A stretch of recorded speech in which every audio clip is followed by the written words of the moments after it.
Assalamualaikum warahmatullahi wabarakatuh. Saudara-saudara mahasiswa, kajian kita adalah tetap atau masih pada kajian pengembangan KTSP. Ini adalah bagian 2, kelanjutan pertemuan beberapa hari yang lalu. Pada kajian ini, kajian kedua ini maksudnya, nanti akan kita pelajari komponen-komponen KTSP. Di antaranya nanti kita pelajari visi, misi, dan tujuan sekolah, struktur dan muatan kurikulum, kalender pendidikan, panduan akademik, bimbingan konseling, penilaian, dan supervisi akademik. Mari kita ikuti kajian satu persatu dari materi ini. Komponen yang pertama adalah visi, misi, dan tujuan sekolah. Visi dan misi ini merupakan suatu kata yang mungkin tidak asing bagi kita semuanya. Kita sering mendengarnya entah di sekolah, entah di tempat kerja, entah di instansi pemerintah.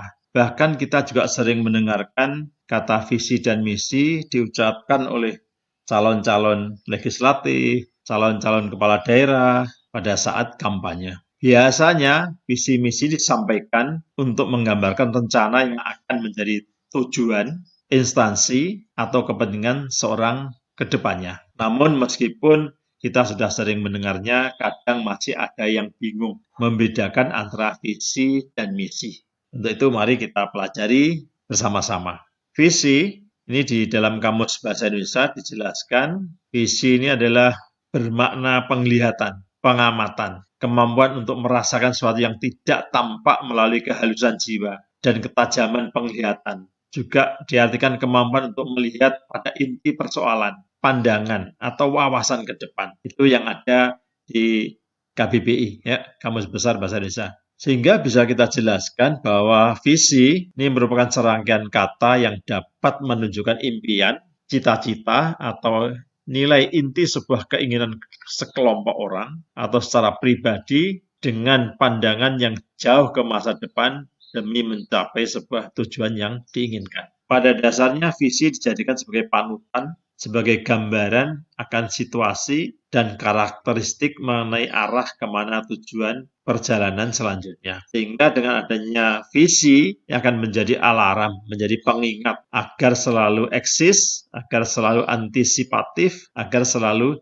inovatif. Dan yang perlu diketahui, visi ini bersifat dinamis, bisa berubah, dapat berubah, dan berkembang sesuai pengaruh dan perkembangan zaman yang tidak bisa diprediksi ke depannya. Jadi bukan sesuatu yang stagnan, sesuatu yang mandek, tapi bisa berubah. Untuk itu seringkali visi ini ditulis secara global atau tidak ditulis secara rinci. Berikutnya tentang misi, bisa dijelaskan what we believe we can do, apa yang bisa kita lakukan. Berarti misi ini lebih fokus pada langkah-langkah. Langkah-langkah dalam rangka mewujudkan visi atau misi ini merupakan pernyataan tentang apa yang harus dikerjakan dalam jangka pendek ini atau apa yang harus segera dilakukan. Bisa juga diartikan misi ini langkah-langkah kecil untuk mempermudah proses pencapaian tujuan. Jadi secara sederhana, misi itu langkah-langkah untuk mencapai visi. Sampai di sini kita bisa membedakan antara visi dengan misi.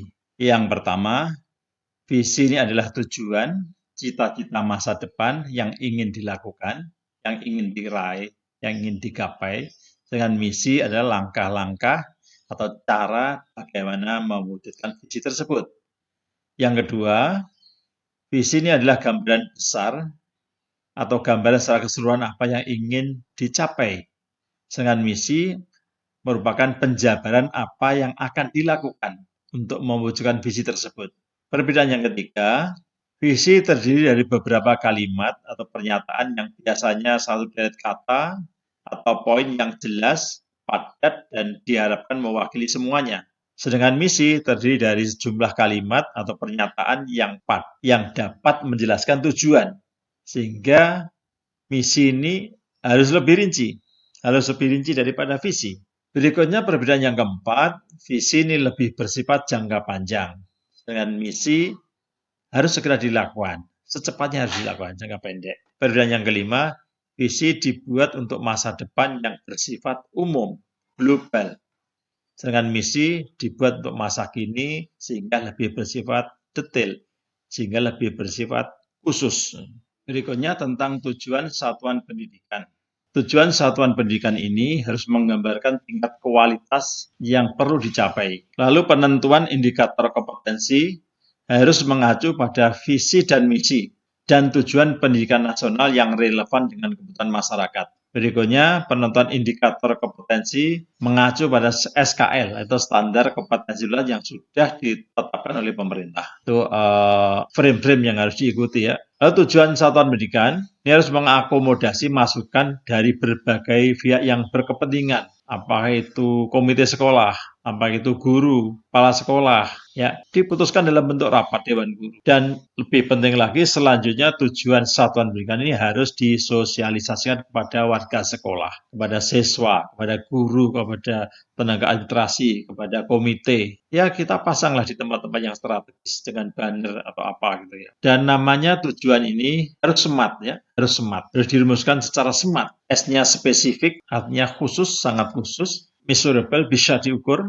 realistik, timely, jadi ada kapan harus dicapai ini. Dan tidak kalah pentingnya attainable, memang ini bisa dicapai, memang memungkinkan untuk dicapai. Ini yang perlu diperhatikan dalam menyusun tujuan satuan pendidikan. Ada beberapa hal yang harus diperhatikan di dalam merumuskan tujuan sekolah, di antaranya tujuan sekolah harus memberikan ukuran yang spesifik dan akuntabel, jelas bisa diukur. Lalu tujuan sekolah atau satuan pendidikan ini harus merupakan penjabaran dari visi dan misi. Harus, tidak boleh menyimpang dari itu. Tujuan sekolah ini merupakan kegiatan khusus yang akan diselesaikan biasanya dalam waktu 1 tahun, tahunan ya. Berikutnya yang harus diperhatikan bahwa tujuan sekolah ini harus memberikan kontribusi pada pencapaian misi, program, atau subprogram sekolah. Itu beberapa pokok yang memang harus diperhatikan. Yang lain misalkan tujuan ini harus jelas waktunya kapan waktunya harus dicapai, harus ada batas waktunya. Ini ada contoh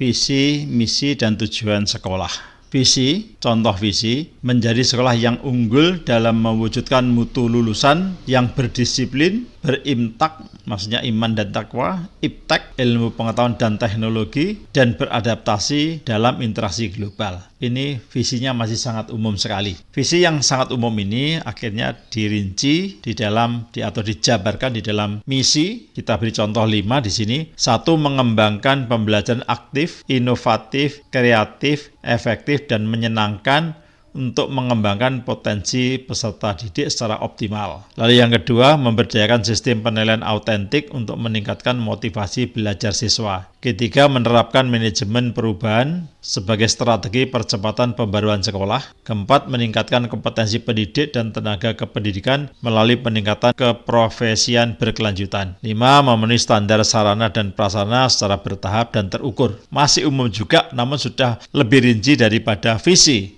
dan sudah menunjukkan langkah-langkah.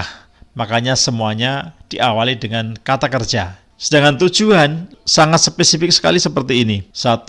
Meningkatkan rata-rata nilai ujian sekolah dari 6,5 menjadi 7,0 pada tahun pelajaran tahun 2020 tahun 2021. Jadi ini kriteria SMART tadi ya. Jadi sudah spesifik, bisa diukur, mungkin dicapai. Ada batas waktunya pencapaian, ada timeline-nya.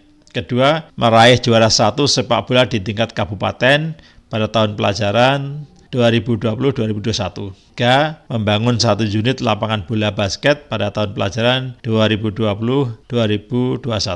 Berikutnya, meraih juara Olimpiade Sains Nasional atau OSN mata pelajaran matematika pada tahun pelajaran 2020-2021. Nah ini, sehingga memang tujuan harus SMART seperti ini, harus jelas kapan diraih, memungkinkan diraih, bisa diukur.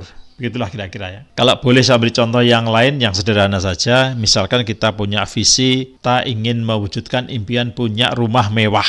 Itu visi. Visinya ingin membangun rumah mewah ya. Lalu misinya, pertama harus menyediakan lahan, kedua menyediakan gambar, grand desainnya seperti apa, ketiga menyediakan pekerjanya, 4 menyediakan bahan-bahannya.